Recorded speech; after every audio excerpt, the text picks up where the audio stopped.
Okay, I think we'll kick off now. It's 11 o'clock. People can obviously join us over the next few minutes anyway.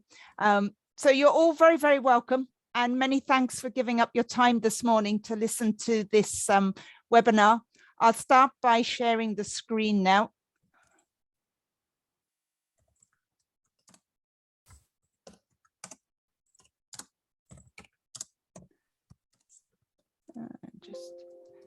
So can everyone see that okay? We're getting a thumbs up. Yep, that's good. Okay, so delighted to see you all here online, and we've got a full agenda for this morning's session, so we'll go fairly quickly between the different speakers. And our two goals for this morning is to, one, just introduce the different renewable energy technologies that are available at the moment, just so that you can make informed decisions about what might work for you. And then secondly, we just want to give you familiarity with the staff of the Three Counties Energy Agency and also the county mentors like myself. I'm Yvonne Byrne and I'm the county mentor for Waterford. And then I have colleagues Fiona, who's the county mentor for Wexford, Therese in Kenny, and Marina from Carlow. Okay. So as you probably know, this is a series of 6 webinars that we're delivering over a number of weeks for yourselves and for everybody in the southeast of Ireland.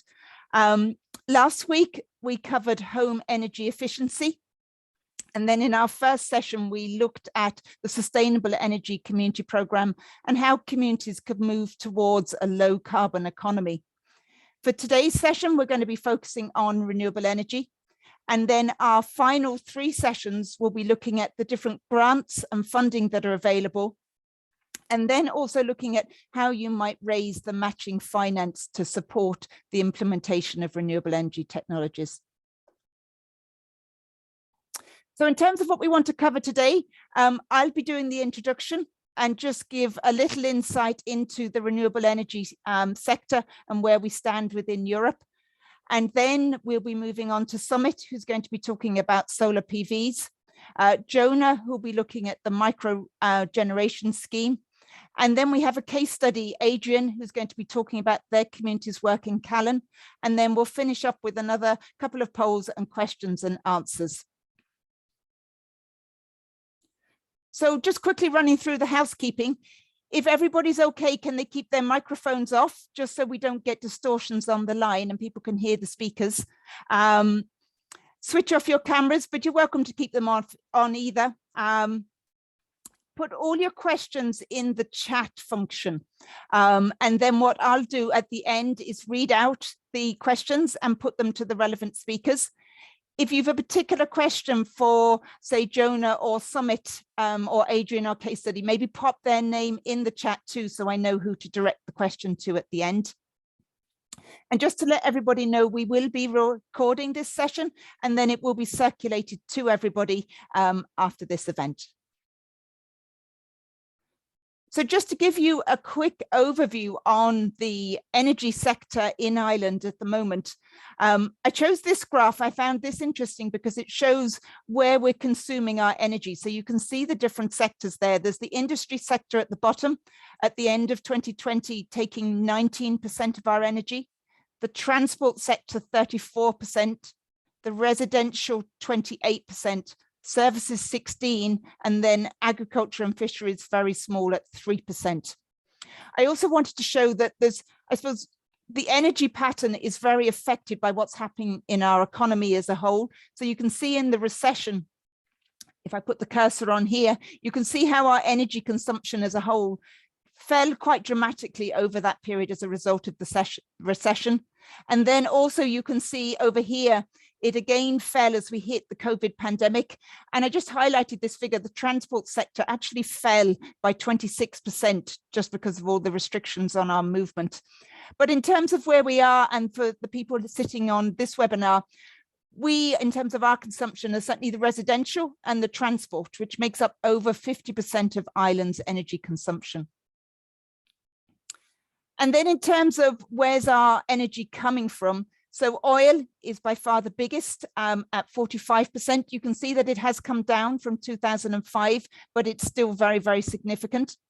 Gas is the next one at 34%.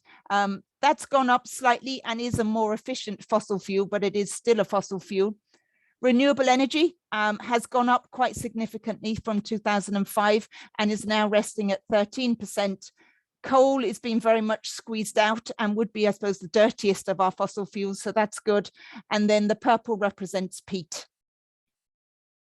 Just the headline figure, fossil fuels at the end of 2020 accounted for 86% of Ireland's energy consumption. So then if we look at the next slide, we can just see where we sit within a European context. I suppose the real leaders are up here: Iceland, Norway, and then Sweden. And then this graph shows them in order. So I highlighted Ireland here with pink. The little dots represent the targets that were set in 2009. And we were just slightly below our target, but thankfully between 2019 and 2020, our renewable energy share went up by more than 4%. So that shows that thankfully work is really starting to progress quite quickly in Ireland, but we're still very much behind our counterparts within the EU. So in terms of where have we got to get to, if we start maybe down at the bottom, there's a legally target to be net zero 2050. So that's the challenge in 28 years from now.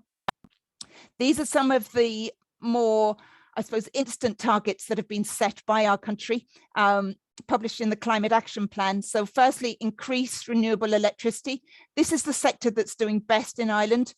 We're currently 42% of our electricity is from renewables, and they want it up to 80% by 2030. So that's a huge shift in the next 8 years. Largely going to be coming from wind and solar, it's thought. Support microgeneration, and we'll be talking a little bit about that today. Phasing out of fossil fuels for space and water heating. Promoting the use of electric heat pumps or other low carbon technologies. And then having 500,000 daily journeys, which are from a sustainable means like walking, cycling, or public transport. So that's where we've got to get to. And these are the range of technologies. So these are the original ones that were introduced a lot, the solar thermal on people's roofs. These are the solar PVs that are starting to become a lot more popular. Then the additional transition, and Ithel talked about that in our webinar last week about having an electric car and how that can work very nicely alongside a solar PV on your home. And then there's the heat pumps and how it uses electricity. And as we saw, renewable energy makes up quite a lot of our electricity production. And then also the way that it's designed, 3 units of free heat come from the outside, 1 unit of electricity combines to give you 4 units of heating in your home. Other fuels or renewables are the biomass. Ireland has an excellent climate for biomass, and then the wind turbines. So these are the different technologies, but as we'll be talking more about the solar in our session today. So if we could just move on to a poll now. Michael, if you want to pop it up there, the question is, have you installed renewable energy technologies in your home? So if you all want to just click in there.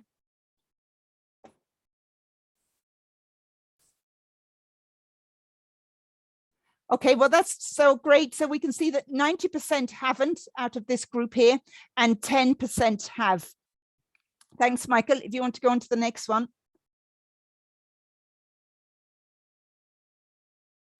Okay, for the 10% that have, we're just interested to know which renewable you've installed. So your options are solar thermal, solar PV, biomass, heat pumps, and wind turbines. So that's interesting. It's a third, a third, a third, 1/3 solar PV, 1/3 biomass boilers, and oh, it's changing slightly. But yeah, we can see no one's gone for wind turbines, and then just small numbers have solar thermal, solar PVs, biomass, and heat pumps. Okay, thank you very much. Then we wanted to move on now to our next question. And that's, have you installed renewable energy technologies in your community buildings? And if yes, what?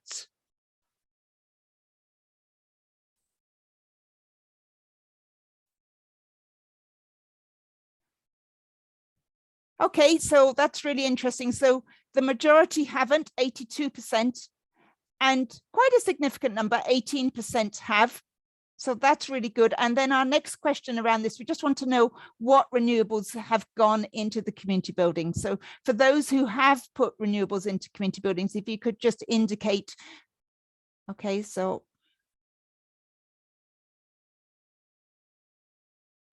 Okay, so the results there, it's looking like solar PVs closely followed, or sorry, and heat pumps the same at 50% for each of those. Okay, that's good for us to know. Thank you very much for that. So I'd now like to introduce Summit, and if he'd like to talk to us around solar PVs on your roof. I'll stop sharing here.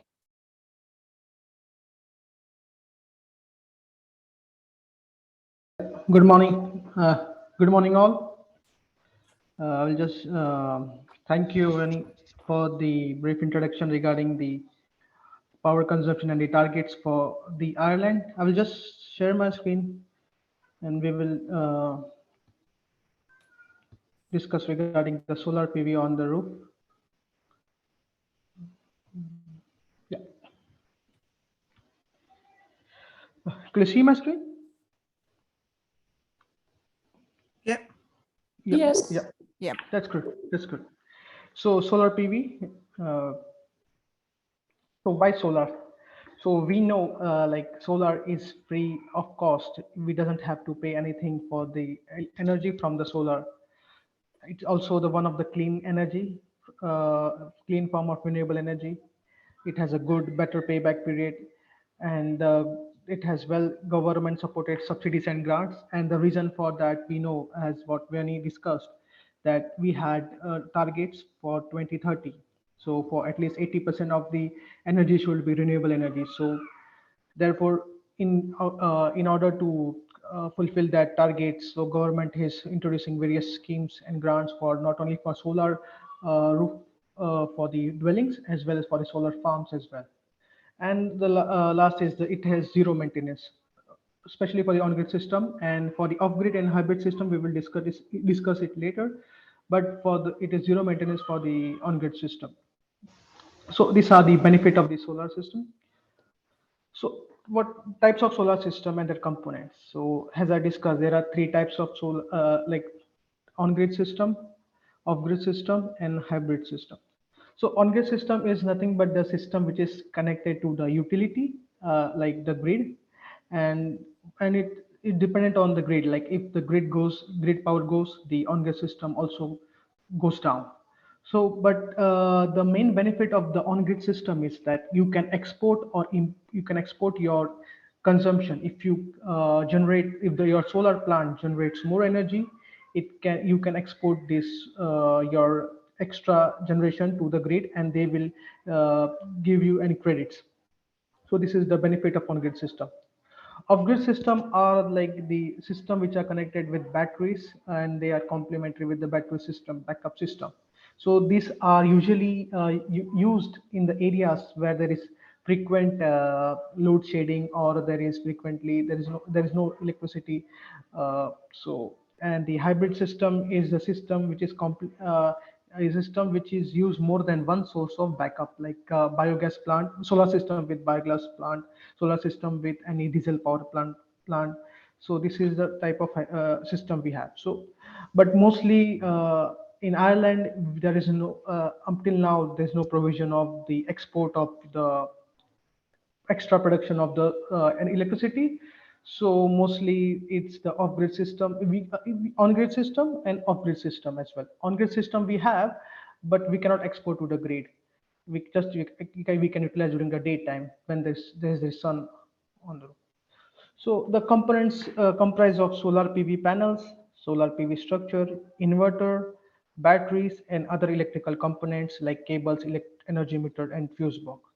But the inverter is the most expensive of all the equipment. It contributes to 40 to 50% of the total cost.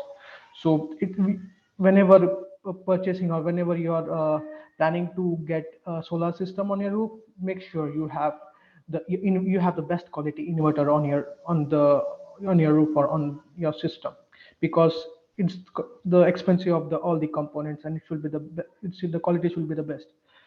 So now how the solar PV system works.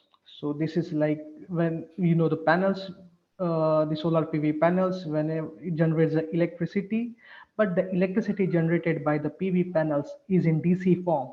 So that's why we need an inverter. Inverter, what it converts the DC energy into AC energy. Our electrical appliances works on AC energy, so that's why the AC energy converted by the inverter, it's like the AC energy is consumed by this power equipment. And we utilize the solar system via inverter. And this is the some for the on-grid system. If there's a provision to export the energy to the grid, so it directly goes it can also goes to the AC main supply to the grid. So this is the basic function of the solar PV system. So how should my panel spacing be like? So the panel should be south facing for the maximum generation, because the sun rises from east to west. So it should be facing south, and the slope should be 30 to 40-degree optimum slope to get the maximum generation. And also some of the if some from some flat roof, you can have east west facing as well for the solar panels. But also you need to check the generation report. The contract you should ask contractor the generation report if they are saying that east west facing is optimum for their on your roof. So but mostly the 90% should be the south facing. Your panel should be south facing. How much solar panel my roof can accommodate? So there is a thumb rule. If basic thumb rule, how much my roof should have the panels, or how much capacity I should install on my roof. So the basic 320 watt panels size is 1956 mm to 992 mm. That is 2 square meter approximately size. So therefore, 1 kilowatt of solar system will require 4 square mm of space. So similarly, 2 kilowatt of solar system will require 8 square mm of space. So accordingly, according to the size, or sorry, the space of your roof, you can calculate this how much capacity of solar system you can accommodate on your roof. So this is a basic thumb rule. So, and do I need a planning permission for your solar? Yes, definitely. So what are the permission, or what are the guidelines that you must follow? The total area panel must not exceed 12 square meters, sorry, or 50% of the total roof area, including the existing panels. That means if you have something, even if you have a solar heater collector that heats the water. So including that existing panels, the area must not exceed the 50% of total area, or 12 square mm. So the second is the distance between the plane of the roof, plane of the wall. That means sometimes the panels are installed on the wall side as well, the tilted wall.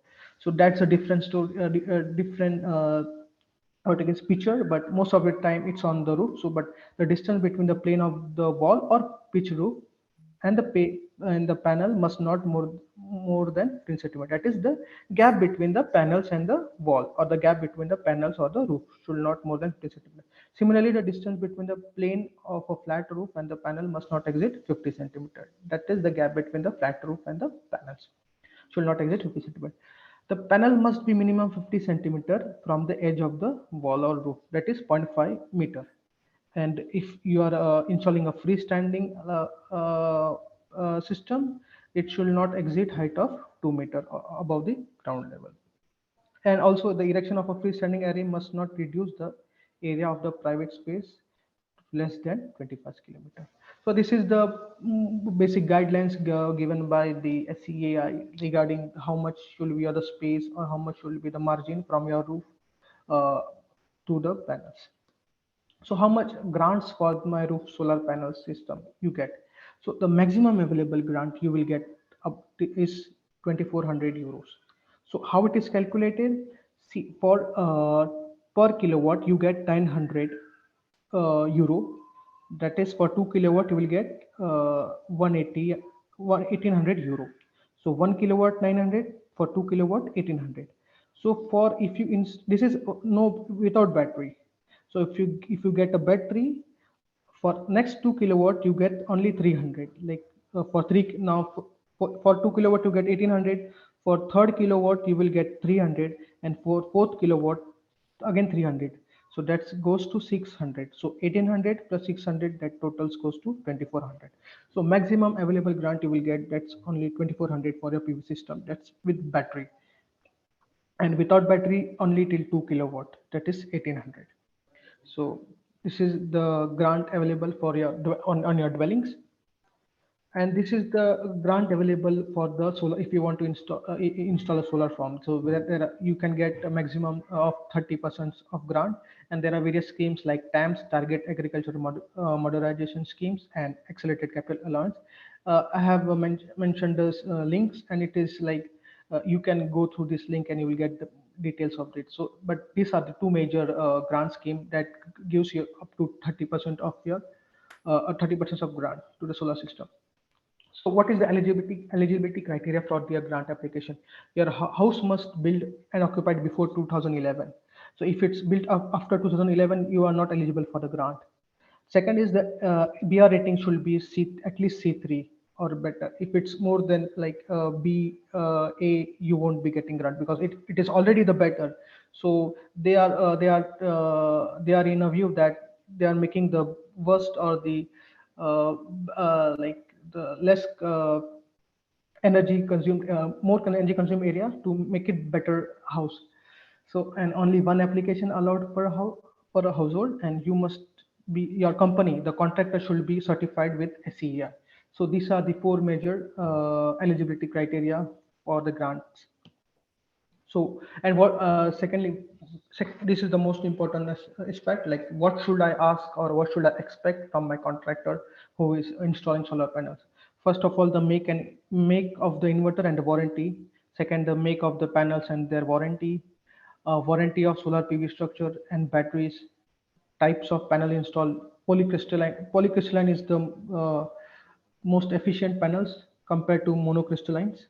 The shading report of the roof, the energy consumption profile of the household, and as well as to the solar PV panels, and the commissioning certificate and the handover document. So you have to consider all these. All these are all important points you need to expect from your contractors.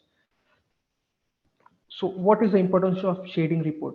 If you see the orange and the pinkish, so this is south facing, the panels are face south, so it is 84% of the what you can say the solar energy is on exposed to the this side of the roof, whereas only 63% of the solar energy is exposed to the north side of the roof. So therefore it is become very important to generate a shading report or to get a shading report from your contractor, because at least you can get to know whether which part of my roof has getting maximum exposure to the solar. So you can generate maximum energy if it's exposed most of the south facing of the solars. So that's why these panels are face south faced, and this is the north face. We have not installed on this side because it's only put 60, it only exposed to 63% of the solar energy. Importance of inverter and panels. As I said, inverter contributes to 40 to 50% of your cost. So that's why it's become very important that the make of the inverter should be of good quality. Also, the inverter usually the inverter warranty comes to 10 to 15 years, but you can give something additional. You can pay additional charges, and you can get 5 to 10 years more extend your warranty. Mostly German makes are preferred as from my experience, like SMA and Fronius, because German makes are gives a good quality and gives the good warranty period. And monocrystallines are the better. Sorry, monocrystallines are better than polycrystalline. Please uh, pardon me, like because yeah, it will be monocrystalline, not polycrystalline. Monocrystalline are better than polycrystalline. So these are, and always opt for the monocrystalline panels. because they are very efficient than the polycrystalline panels. So importance of energy consumption with respect to solar PV capacity. So this is also the major aspect because the energy consumption of your solar system should not exceed the energy consumption of your home. For example, if your house is consuming 4,200 kilowatt annually, then you should not install the solar PV that exceed 4,200 unit of energy annually, because in Ireland there is no provision of exporting the extra generation from your solar system. Therefore, it is good that your solar you should install a solar PV system that does not exceed your household consumption. So this is an important aspect. So now this is a case study on 4 kilowatt system. So like this, consider a house of 4 people with 2 individual and 2 children. House roof of 50 square mm. Their consumption is 4,800 kilowatt hour per year. That is 400 unit monthly. So, and the solar PV generation is like it's generating 3,000 unit yearly. So therefore, the electricity, how much the electricity are saving? They are saving. The consumption is 4,800 minus what is the generation from solar energy, 3,000. So 1,800 unit per year they are saving. That's they are saving 378 euro yearly, because 0.21 is the unit charge of the electricity, average unit charge of the electricity. So, and the payback period is 7 to 8 years, including the grant. So this is the basic case study what we had. This is the second case study of 3.74 kilowatt system. This is the south facing of the roof. And so if you see, the installed DC capacity is 3.7 kilowatt. Maximum achieved is 3.5 kilowatt, including the losses. And this is the CO2 emission saved by installing these panels, and this is equivalent to 52 trees planting. So, and is there any tools available online to determine the capacity on my roof? Yes, there are various tools, but basic tools as PVGIS. It is very user friendly, and it is this PVGIS report you need to attach with your application form. So it's very handy, and you can also access this PVGIS tool. Other tools are, there are technical tools, Solar Edge and Helioscope. If you are interested, you can opt for this, like just to get aware of your own roof system, how much capacity I can hold. But PVGIS is way user friendly than compared to these two tools, and this is approved by the SEA. And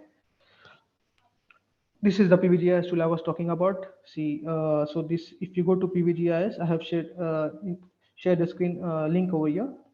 So this is the PV performance. You have to go into this, and you will get into this. You have to put your EIR code here, address. Just put your EIR code, and if you press go. If you press go, you will get this. All you have to just fill the capacity. If you want, for example, 4 kilowatt, and the mounting slope should be 30 degree or 35 degree depending upon the slope of your roof, and just press to go to visualize results.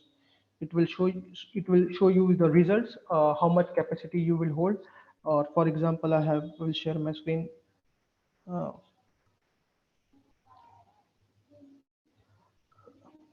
so if you see, this was I just inserted my ER code, and it just select the crystalline silicon. The losses should be 14%, should be good enough. And I have just for 4 kilowatt, assuming it's my 4 kilowatt system, slope of 35 degree. So it shows me the production of 3,636 gigawatt hour of production yearly. So this report is very standardized report, and it's approved by SEI as well, because whenever you are applying for the grant, this you have to get this report, show this report as well for the contractors. So, and it's very user friendly. So this was all about the solar system and it's on your roof. Just it's let me know if you have any question. You can put the question on the chat box. Thank you very much, Summit. There was a lot in all of that, and we will be sharing these slides afterwards so that if people want to spend time looking at some of the case studies or your statistics in more detail, you'll have a chance to do so. Jonah, if I could introduce yourself now, and if you'd like to talk about microgeneration, that would be great, please.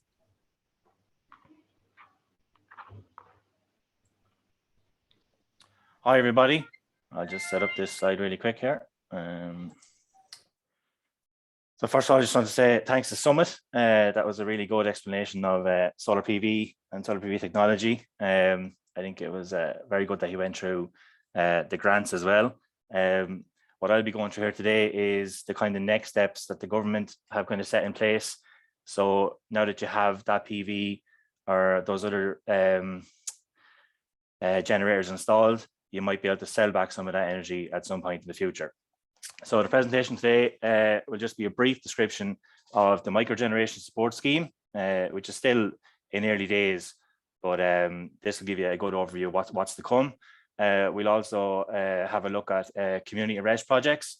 I'll go through the community enabling framework that's being set up at the minute, and I'll also go through the community benefit funds and who to contact next, depending on whether you're interested in applying for funds for a community benefit fund, or if you're interested in having your own renewable energy project, your own RES project.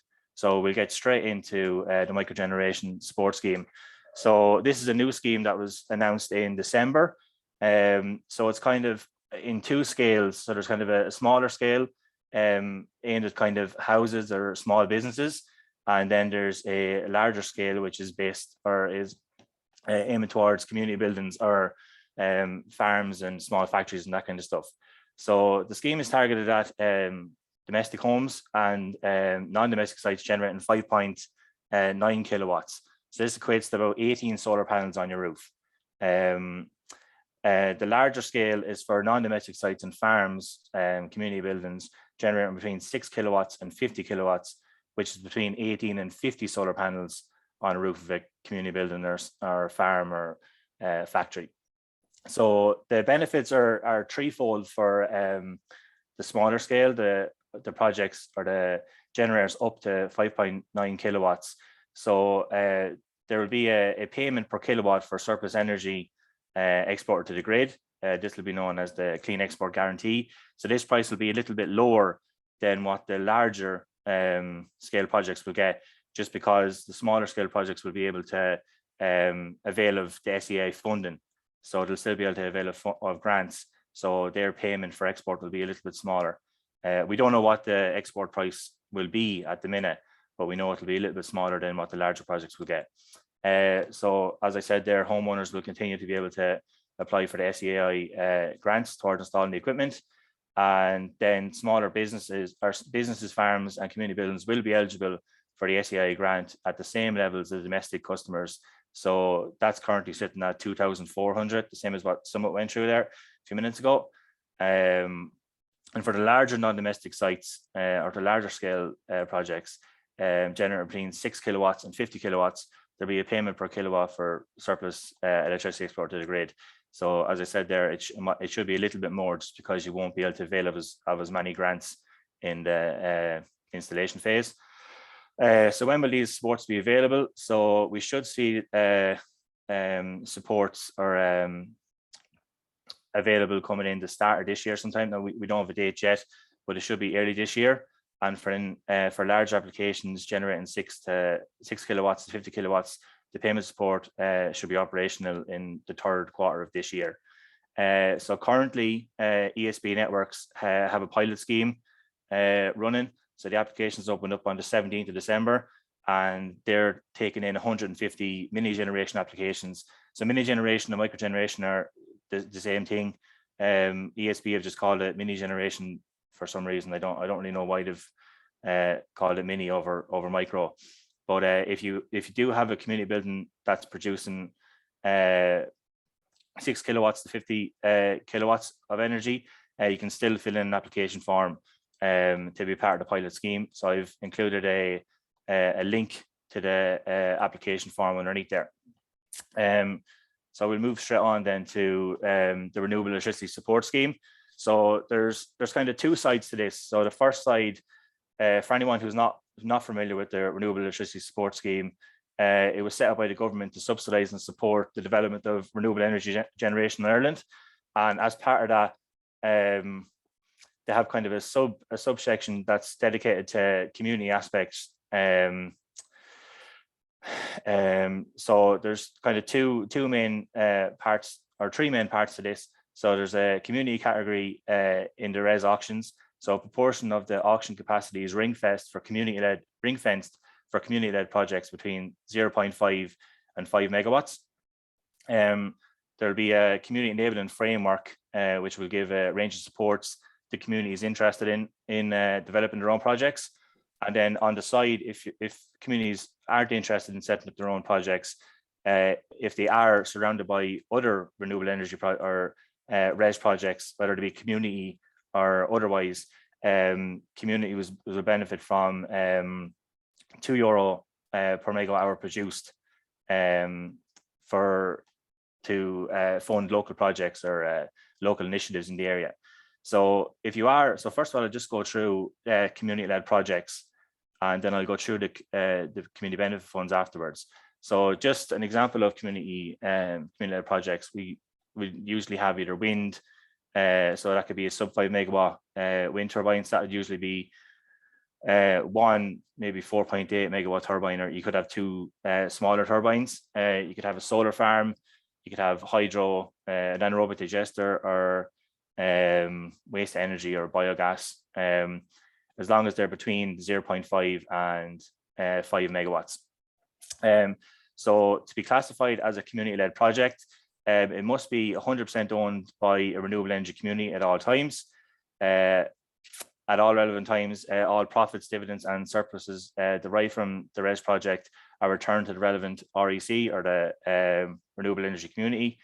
And lastly, each REC must have a sustainable energy community involved in the REC. So it must have at least one SEC involved in the project or part of the renewable energy community. So what is the community enabling framework? So this is a new kind of support scheme, or support scheme that's come through to help communities that are interested in developing their own renewable energy projects. So the government will be releasing a number of enabling policies and programs to help deliver 100% community-owned projects. So one part of this will be a trusted advisors and mentors.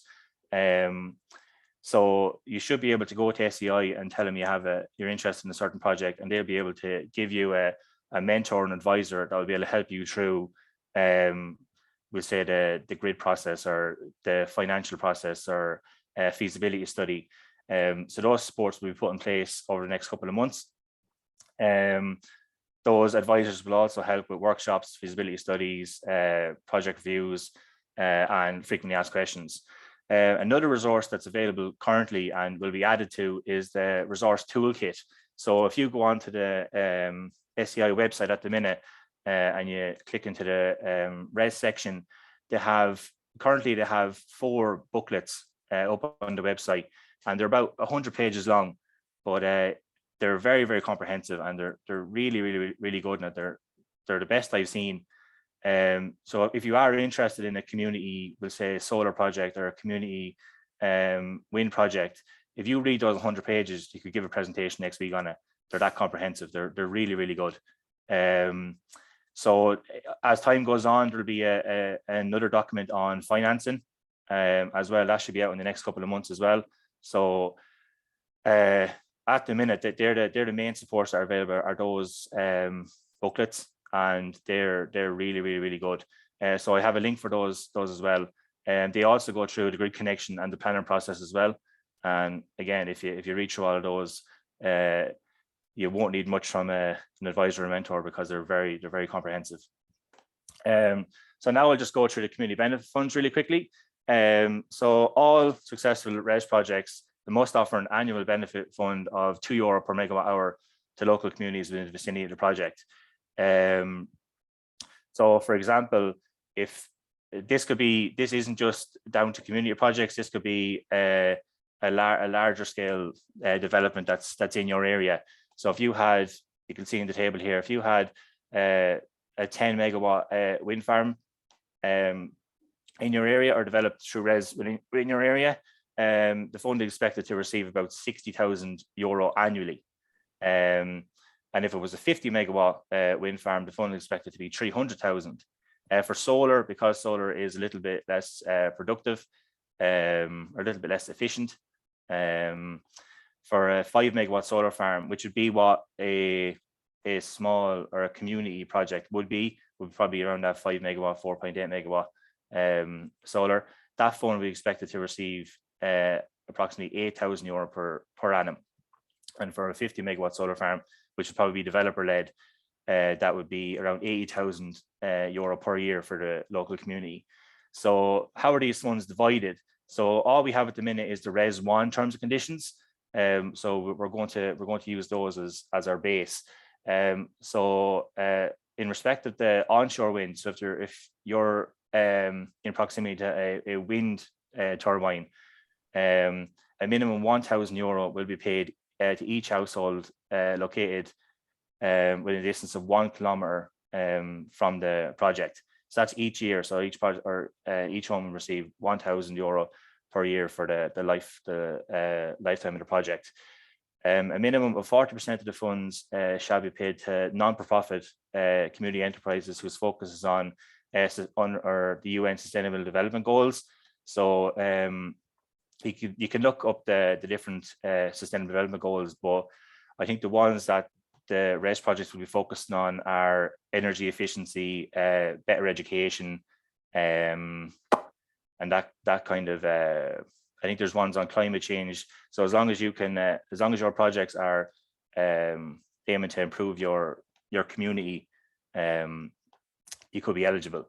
A maximum of 10% of the funds may be spent on administration. So this is to ensure that the successful outcomes and the good governance of the funds. And then the balance of the funds, so the remaining 50%, well, depending on how many homes are within the 1 kilometer radius, the balance of the fund should be spent on initiatives successful in an annual application process as proposed by closing societies and non-for-profit entities. So I'll just go through the how you can apply for the funds. So currently the application process isn't open yet, and that's primarily just because a lot of the Res 1 projects haven't been built yet. So once they're online and they're producing electricity, then you'll be able to apply for funds if they're in your area. So the fund is open to individuals, not-for-profit groups like community and volunteer groups, charities, social enterprises, clubs, and societies.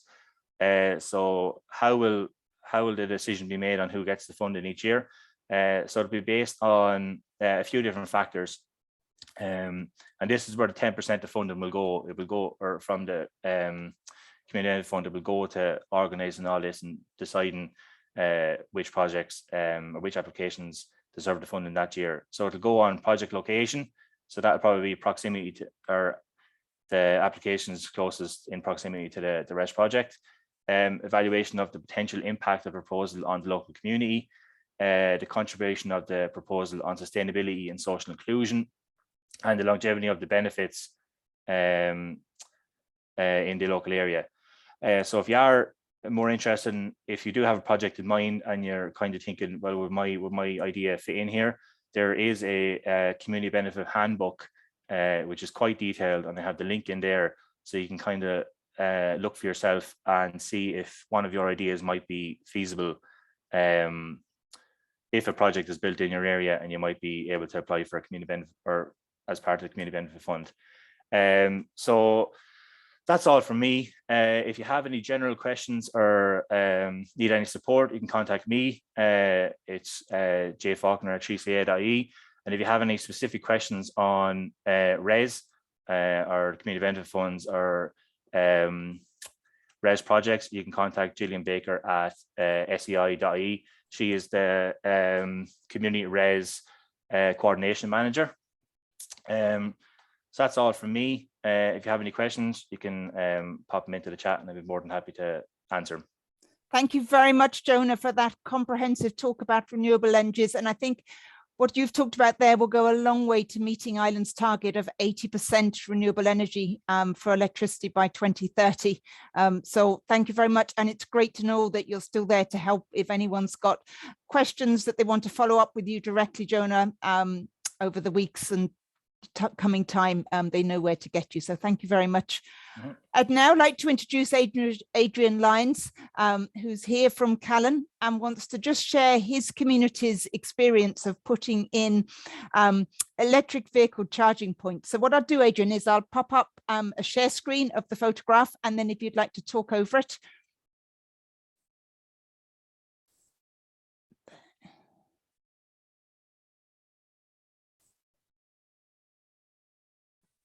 So is that on the right slide? Is that with the car there? Can people see that okay? Yeah. Perfect. Great. Thanks, Yvonne. Can you hear me okay, Yvonne? Yep, good. Good. Okay. So we're delighted to participate here this morning on the request of Yvonne and 3CA. So Callan Community Energy, or as we call it, CCE, was formed in 2019, and it was set up as a CLG company by a couple of visionary people at the time. One in particular, a man by the name of, excuse me, Patrick Lydon, who actually passed away just before Christmas. So very, very sad. So we're here as a committee to carry on his baton and to ensure that we get his ideas brought to fruition. So basically, the CC was formed in 2019. His experience, like he set up a biogas plant back 25 years ago, ever before there's anything such development in Ireland. So we did have the advantage of that kind of expertise in the background. So he's he was very much a community-based person and involved very much in committees, etc., around our local area. So this was formed, and then it was decided to pick a couple of simple, maybe flagship projects within Callan town itself. So a relationship then was started with SuperValue, and SuperValue's one of their main drive and ambitions is to engage with the community as much as possible. So they heard our ideas, and they were delighted to collaborate and to be, I must say, they were very, very flexible because this is all new concept, new area. They were more than flexible, and great that this was built on our relationship with them. So in late 2020, the CLG was actually formed. So we were properly affiliated, and then we started rolling out our plans for the first project, which was the SuperValue, a 2-carport EV charge point with an overhead canopy. And I'll just read out just a brief summary of what exactly it is. So Callan Community Energy, in conjunction with our SuperValue and our appointed contractors, installed a solar car port charging system incorporating a smart EV charger with up to 22 kilowatts of fast charging capability provided by 2 3-phase EV charge points.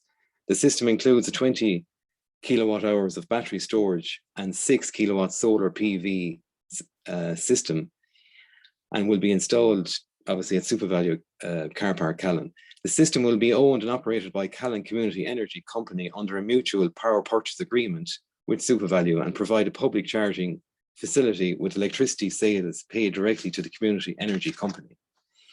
So that's a brief explanation of the project. Now, I will say that it's visually and in the center of the town, it stands out as a beaming icon of Callan Community Energy in the first project, but it's a long, for it to wash its face, it's a longer term project. So to qualify then for this, it came in under 25,000 euros project. So we just got our 3 tenders, went through the various application procedures and processes that are there. There's fantastic guidelines there, can be incorporated through 3CA. And our funding then came vitally from our great partners, Leader. And they came in to significantly fund this project. it was never plain sailing, because again, it's all new concept, new area. But like, we set up wave agreements, the power purchase agreement. We brought in expert partners then to supply our Smart Empower, Dudley Stewart, with all their expertise and background. Insurance was very important. That was a challenge because it was peak COVID times, and insurance, this is a little bit out of insurance companies' comfort zone. So that became a challenge, but we got that. We've quite a good, hard-working team on the committee. Risk assessments, and then always there is your expert advice from 3CA, from the various bodies that are there, and again, leader. We appointed our own in-house, we called it an animator role, again funded also partly by leader. And that role is there to carry out the daily processes, the daily looking after of the project, which is this was our main one. It probably ran 6 months over due to various challenging things, but you'd always get at in it being so new. We couldn't go to, like, it's the first community owned car charge point in the country, so there was no other person or community to talk about it. But look, with everyone's background and advice, etc., we got on with it, and we got it delivered. Again, I would be very, very thankful to leader and 3CA and all the bodies that are there. There's a huge amount of information and background and backup, because, you know, we're at the stage that these projects have to happen and need to happen, and the encouragement and the background expertise is very good there. So in a nutshell, that's basically our project there. We also, that's why we probably extended the time of getting this delivered. We also got delivered a very, very interesting project, which is, again, the first of its kind in the country, 25-acre solar park, solar farm. And this is a community owned. It was fully concluded, and we became the majority owners in June of 2021. It's a 5.4 million project. It's located 2.2 kilometers from Callan, and it's a very, very exciting and interesting project. So just to give a quick synopsis of that, a joint venture with a private and progressive renewable energy developer, and we own 51% of that project. We just pooled all our resources together. Very unique to have two parallels of one, a private developer and a community coming together. Had its moments, had its challenges, but we just wanted the fairest deal going forward for this year. And it's a 25-year project. And that came together very well, but a lot of work. But again, we had very good expert people working on that. Again, the funding came up again very much from leader, which we're very, very thankful of. We see them as our critical funding people, and the milestone we're at in relation to that project is we're at critical funding here for the overall project. So we're at the next part of that is 3.5 million needs to be raised in the next 3 months, because the rollout build will be from the final quarter this year, with expected and anticipated delivery and commercial operation from Q2 in 2023. At the moment, our public profile is probably low at the moment. That's our next, in the next couple of months, we have to build on that, get it out there. And all these projects lead back into us developing a community benefit fund locally within the town and the surrounding area.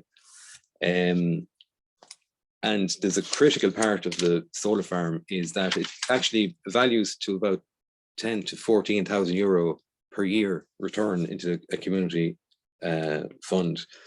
Just to summarize, I think it's very, very important to have a very simple, straightforward plan. You don't need the biggest committee, but you need a couple of key people on it and people that will get on with various aspects of work. We were very lucky that we have 3CA, a formidable person there on our committee and a few other key people. We've Gloss Energy there in as the animator role on this as well. I think relationships are very important, and our relationship with SuperValu in particular gave great flexibility. The timeline and processes, I always allow a little extra time because it's all a new area, it's all new processes, and we're very happy with our first project. It got delivery. If you look at the photograph, we're going to brand that. We're going to build all that. We're going to bring in a signpost from the main street in, just to build all that back to our public profile again. And that's pretty much where what we've done and where we're at the moment. Thank you so much, Adrian. That is fantastic to hear about Callan's story and to have such a pioneering community in the Southeast. And I'm sure a lot of us can learn from your experience, and it's been invaluable hearing your story. So thank you very, very much. I'm conscious we have gone very slightly over time, so we'll move quickly on to the final polls and then do questions and answers. But thank you very much, Adrian, again. So let's get the, so the final two questions we had was one, yeah, would you be interested in installing renewable energy in your home? Just wait a couple of minutes for that to go through. It's looking overwhelmingly very positive, so that's really good to hear.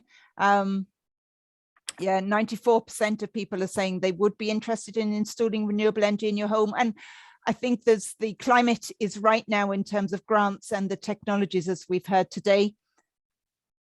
And then the final poll, what do you perceive as the barriers, or do you perceive if there are any?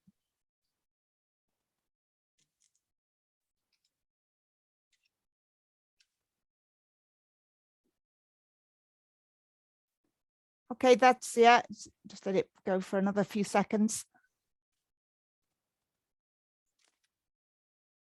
Okay, so the big one is cost. So that's really where access to grants and advice from 3CEA, SEAI, the county mentors come in.